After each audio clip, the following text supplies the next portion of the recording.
In this video, I'm going to teach you the breathing technique that has literally transformed my sleep. It's enabled me to sleep through the night without waking up. I no longer snore, I no longer have nighttime breathing issues, and I can wake up in the morning feeling refreshed. Today we're going to cover why good breathing is essential for quality sleep. We'll talk about the science of how this breathing exercise works, and then I'll guide you through the breathing technique step by step.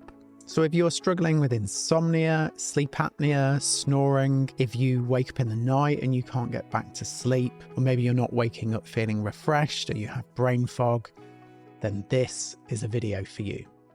Let's get into it.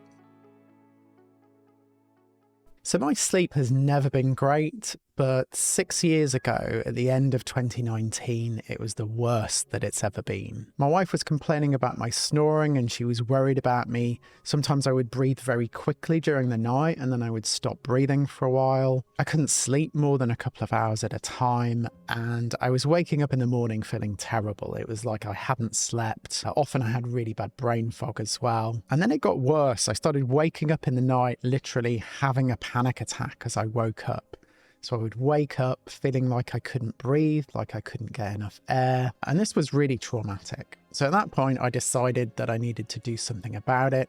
I started doing some research, and what I realized quite quickly is that my sleep issues were actually caused by poor breathing patterns, and that years of poor posture, mouth breathing, and constant stress had actually reset the breathing center in my brain so that my body was trying to breathe faster and harder 24/7, and especially at night. And this was what was causing my insomnia, my snoring, and my suspected sleep apnea. So you might think, why does that matter? Why would it matter if I was breathing more heavily during the night? Well, it turns out it matters for 3 different reasons. First of all, when the body is trying to breathe harder and faster, it's pulling a lot more air through your upper airways. This causes turbulence, it causes vibration, and it causes sound, and that's what snoring is. Snoring can reduce the quality of our sleep, and if you're a light sleeper, it can actually wake you or your partner up as well. Secondly, if your body is trying to breathe hard enough, then your airways can actually collapse. It prevents the body from breathing and it starves the brain of oxygen.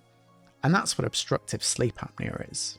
Thirdly, these dysfunctional breathing patterns can activate the fight-flight branch of our nervous system. It can make us feel more alert during the night, which means it's harder to get to sleep. We wake up more easily, something called a low arousal threshold. And also, it can be difficult to get back to sleep. So as you can see, poor breathing can really negatively affect our sleep. So what can we do about it? Well, if your body is trying to breathe too much air, actually the solution is quite simple. We just need to retrain the body to breathe less air, to breathe slower and lighter. And that's what we're going to be doing today. So I'm going to teach you a breathing exercise. You do it for a few minutes at a time, regularly through the day, because it's our daytime breathing that influences our nighttime breathing. And what we're going to do is we're going to practice breathing slightly less air than we would normally do, just until we feel a mild shortage of air, something called a mild air hunger. Now don't worry, you'll still be getting plenty of oxygen. In fact, this technique actually improves blood flow and oxygen to the brain. And when we do this breathing exercise regularly, it actually resets the breathing center in the brain so that our breathing is lighter and slower 24/7. It's called Buteyko breathing. It's what's healed my breathing and my sleep. And I teach it to all of my clients who have insomnia, sleep apnea, and snoring issues as well. By the way, I'm Neil and this is my channel, and my mission is to help people transform their physical and mental health by changing their breathing. If you find this video helpful, please consider giving it a thumbs up and subscribe if you'd like to hear more from me. Okay then, let's get to the breathing exercise. I'm going to take you through it step by step, and feel free to take breaks as we go along. You can also download a PDF from a link in the description, and that has some simple instructions on how to do the exercise as well. Okay then, let's begin the breathing exercise. Coming into a nice, comfortable, upright posture, and just having your hips slightly higher than your knees, so you might put a cushion underneath your bum. Also, you might imagine there's a little bit of thread attached to the top of your head, just gently lifting the spine, creating space and openness in the middle of the body. Allowing your mouth to close and breathing through your nose, both for the duration of this exercise, but also actually breathing through your nose 24/7. This in itself will improve your breathing and your sleep. And then bringing a gentle smile to your face. This will calm your nervous system, and it also helps to bring your tongue into the correct tongue posture.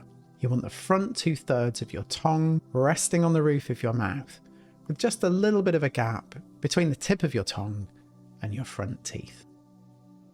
Next, begin to bring your attention to the flow of air just inside the tip of your nose, or maybe slightly higher inside the nose. Just feeling the gentle flow of air, the slightly cooler air as it flows into the nose on the in-breath, and the slightly warmer air as it comes back out through the nose on the out-breath.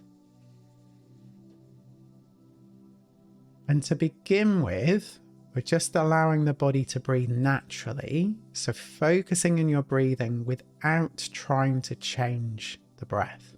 The changes that we're going to be making are very subtle, so we need to meet the breath where it's at, and then we can make gentle adjustments from there. So as best you can, allowing your body to breathe, and just following that quiet, gentle flow of air in and out of the nose. A lot of people, when I ask them to focus on their breathing, they start to take these bigger breaths. We want the opposite of that. So let go of control of your breath and let your breathing be gentle and quiet. Now, the nose is quite a sensitive place to focus on the flow of air, and just having your attention here may already have reduced the flow of air. So if you already start to feel a mild shortage of air or a gentle air hunger, then you've already got it, as long as your breathing is nice and quiet and soft. If you don't already feel that air hunger, the next step is to begin to soften and slow your breathing just a little bit, just so that you reduce the flow of air by 5 to 10%. Just until you start to feel a gentle air hunger. Now, if that feels too strong, if it feels really stressful, or your heart is racing, or your breathing muscles are beginning to spasm, then take a break already. Take a break for 30 seconds and then come back in and go more gently. It's much easier to stop and restart than it is to push on. And this does take some practice, so don't worry if you don't get it first time. So we're gently softening and slowing the breath, so it's a slightly softer, slower in-breath, and then a relaxed, gentle out-breath. It's a little bit like if you're driving a car and you just very gently rest your foot on the brake pedal. It's just a minor course correction, a minor adjustment, just until you feel a gentle air hunger. Let your mouth and your jaw relax. Let your shoulders soften down away from your ears. Allow your belly to relax. Belly soft like jelly. And just letting your bum and your upper legs soften down into the chair. We want to listen to the body for feedback, so this should feel soothing and calming. You might get a little bit more saliva in your mouth, or your tummy might start to gurgle as part of the rest and digest response. You might also notice more mental clarity from the improved oxygen delivery, or maybe you feel warmer from increased blood flow in the body. But if your hands start to go cold, if you feel dizzy, if you feel stressed, if it's strenuous, those are all signs that you need to take a break and then make an adjustment.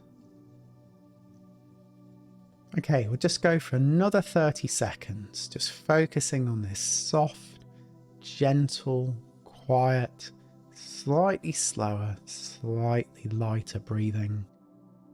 There's a mild edge to it from the air hunger, but overall it should feel calming. Now, the more you do this practice, the more benefit you'll get from it.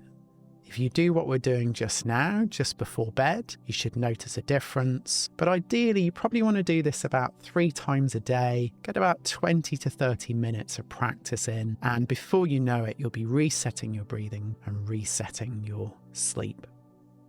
If you want to return to this practice in the future, I put a chapter link down in the description so you can skip straight through to the breathing exercise when you come back. Okay then, so let go of your breathing. How was that? How did it feel? Let me know in the comments. Let me know how it feels if you have any questions. There is another breathing exercise that really helps your sleep in a different way. And that breathing exercise is really focused on slow diaphragmatic breathing. I'll put a link to it here. Do check that out. Thank you for watching today, and I wish you all the best. Thank you.